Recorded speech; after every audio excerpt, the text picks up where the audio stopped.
Hi, Gloria Lybecker here with Healing You.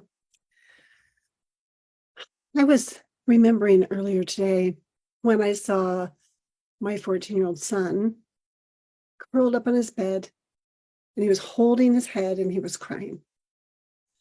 What he was saying was, just because I'm older and bigger doesn't mean I can calm myself. Everyone expects too much from me. I can't take the pressure. I need you to be like you used to be. I remember feeling complete bewilderment as my heart was broken wide open, all anew. I reached out and I held him in my arms and I rocked him gently to soothe and comfort him. I mentally scanned over the previous several weeks, attempting to pinpoint exactly when this fear reaction had begun to resurface. He'd been doing so well. He was showing up with confidence at appointments. He engaged in conversations, and he had fun with learning. So what could be driving this fear? And then I remembered his initial reaction upon being scheduled for the year-end testing that had been one of startle and intense fear. Previously, when he was with the educational assessor, she had said, "You're reading so fast I can't keep up with you to mark your score.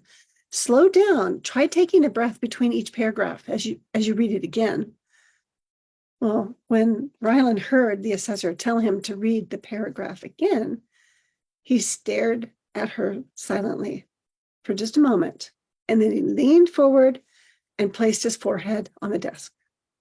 And he said, "I can't do it," in a monotone voice. "I'm done." Well, being in an unfamiliar setting and perceiving what was being said as a requirement, pressure, had triggered a heightened emotional state of mind within Rylan. And it directly shaped how sensitive he became as he lost his ability to function.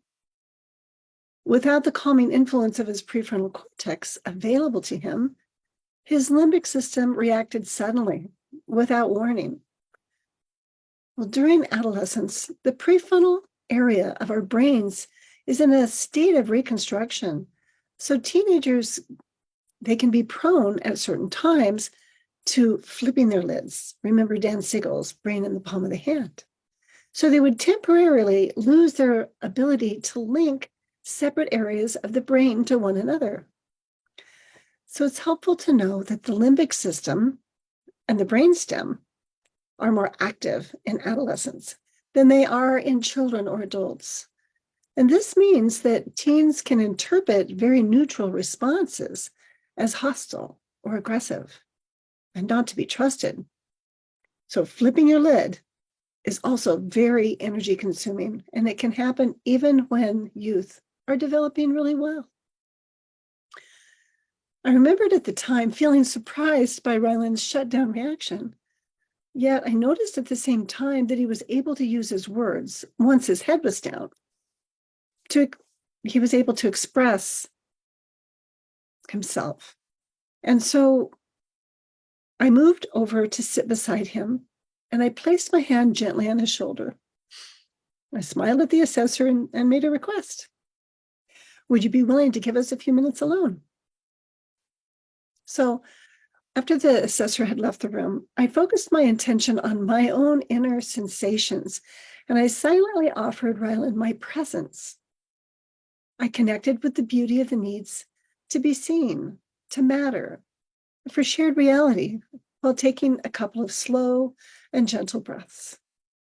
Then Rylan lifted his head and he looked into my eyes, and he expressed very earnestly, "I don't know why, but I just can't do it today.